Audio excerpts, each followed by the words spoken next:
Hello students, welcome to Jio future. আজকে আমরা আকাশ কন্যা সুনিতা উইলিয়ামস এই বিষয়ে একটি প্রবন্ধ রচনা তোমাদের সামনে তুলে ধরব। যারা ক্লাস 5 থেকে 12 পর্যন্ত পড়ছো, বিভিন্ন ক্লাসের বিভিন্ন রকম অ্যানুয়াল পরীক্ষা হোক বা যে ইউনিট টেস্টগুলো হয় সেই সমস্ত পরীক্ষায় এই প্রবন্ধ রচনাটি কিন্তু এবছরের জন্য খুব ইম্পর্ট্যান্ট হতে চলেছে। এবং এই বিষয়ের রচনা কিন্তু আমাদের প্রত্যেকেই, যারা ছাত্রছাত্রী রয়েছি, প্রত্যেকেই কিন্তু জেনে রাখা দরকার, সে পরীক্ষায় আসুক বা না আসুক। তো চলো আমরা সেই বিষয়ে আলোচনা শুরু করি। আকাশ কন্যা সুনিতা উইলিয়ামস, অর্থাৎ সুনিতা উইলিয়ামস সম্পর্কিত যে কোনো প্রবন্ধ থাকলেই বা তার জীবনী নিয়ে যে কোনো প্রবন্ধ রচনা থাকলে এটা কিন্তু লেখা যেতে পারে। এছাড়া মহাকাশচারী সুনিতা উইলিয়ামস এভাবেও কিন্তু তোমাদের পরীক্ষায় পড়তে পারে। প্রথমেই একটি ভূমিকা দেবে, কোটেশন দিয়ে রচনাটি শুরু করলে খুব সুন্দর হয়। তো এখানে এই কোটেশনটা দেওয়া আছে: থাকবো না কো বদ্ধ ঘরে, দেখবো এবার জগৎটাকে। এই বীজমন্ত্র যার মনে প্রাণে, তিনিই সুনিতা উইলিয়ামস।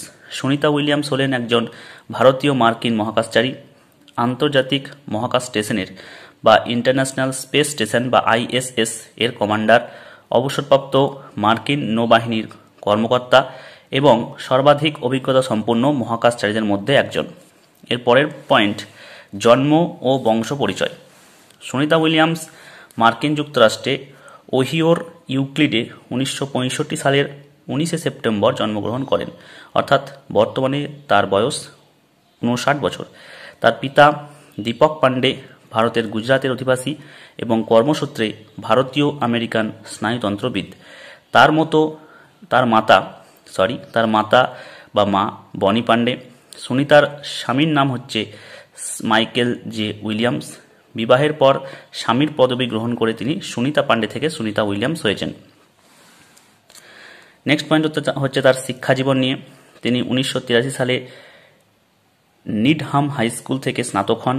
1987 সালে ইউনাইটেড স্টেটস নেভাল একাডেমি থেকে ভৌতবিজ্ঞানে ব্যাচেলর অফ সায়েন্স ডিগ্রি এবং 1995 সালে ফ্লোরিডা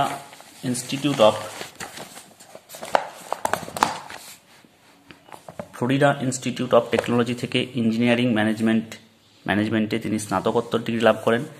তার কর্মজীবনের বিষয়ে নেক্সট পয়েন্ট, 1987-তে মে মাসে উইলিয়ামস যুক্তরাষ্ট্রের নোভাল একাডেমি থেকে উত্তীর্ণ হয়ে US নেভিতে একজন অ্যাসাইন হিসাবে নিযুক্ত হন। 1989 সালে তিনি নৌবায়ুসেনার পদ লাভ করেন এবং 1998-এ নাসা কর্তৃক নির্বাচিত হয়ে তার প্রশিক্ষণ শুরু হয়। এরপরের পয়েন্ট হচ্ছে মহাকাশ উড়ানের অভিজ্ঞতা। এক্সপিডিশন 14 কুশলীদের সঙ্গে মিলিত হওয়ার জন্য 9 ডিসেম্বর 2006-তে সুনিতাকে শাটল ডিসকভারি করে STS-116-র সাহায্যে ইন্টারন্যাশনাল স্পেস স্টেশনের উদ্দেশ্যে উৎক্ষেপণ করা হয়। 2007 সালে 31শে জানুয়ারি, 4 ফেব্রুয়ারি এবং 9 ফেব্রুয়ারি মাইকেল লোপেজ অ্যালেগ্রিয়ারের সঙ্গে ISS থেকে 3 বার মহাকাশে পদচারণা করেন তিনি, এবং 3 বারে তিনি মোট 608 দিন কিন্তু মহাকাশে থাকেন।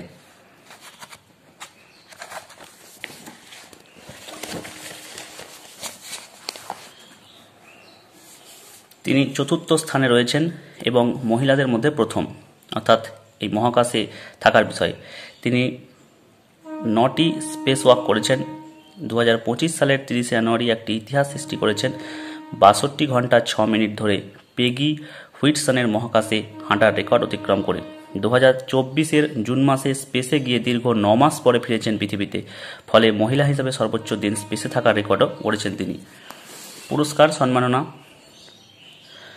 সুনিতা তার কাজের জন্য বহু সম্মান অর্জন করেছেন। 2008 সালের ভারত সরকার তাকে পদ্মভূষণ দান করেন। 2013 সালে গুজরাট টেকনোলজিক্যাল ইউনিভার্সিটি থেকে অনারারি ডক্টরেট উপাধি পান। 2013-তেই স্লোভেনিয়া সরকার তাকে মেধার জন্য গোল্ডেন অর্ডার দান করেন। 2011-তে রাশিয়া সরকার মহাকাশ অনুসন্ধানে যোগ্যতার জন্য পদক দান করেন। উপসংহার, সাহসে, দক্ষতায় ও কর্মে সুনিতা উইলিয়ামস প্রমাণ করেছেন ইচ্ছাশক্তির জোরে মানুষ কিভাবে অসম্ভবকে সম্ভব করতে পারে। এর জন্য বয়স, লিঙ্গ, জাতি ইত্যাদি কোনো কিছুই বাধা হতে পারে না। সুনিতা উইলিয়ামসের পারদর্শিতায় সকল পৃথিবীবাসী গর্বিত, তা বলাই বাহুল্য। আমরা ভারতবাসী হিসাবে তার সুস্থ এবং দীর্ঘ জীবন কামনা করি। তো এই ছিল আজকের প্রবন্ধ রচনা। তোমরা যদি এই প্রবন্ধ রচনাটি থেকে কোনো তোমাদের কোয়ারি থেকে থাকে অবশ্যই সেগুলো কমেন্ট বক্সে জানাও এবং অবশ্যই বন্ধু বান্ধবদের মধ্যে এই ভিডিওটি শেয়ার করো। তো সকলকে ধন্যবাদ, থ্যাংক ইউ।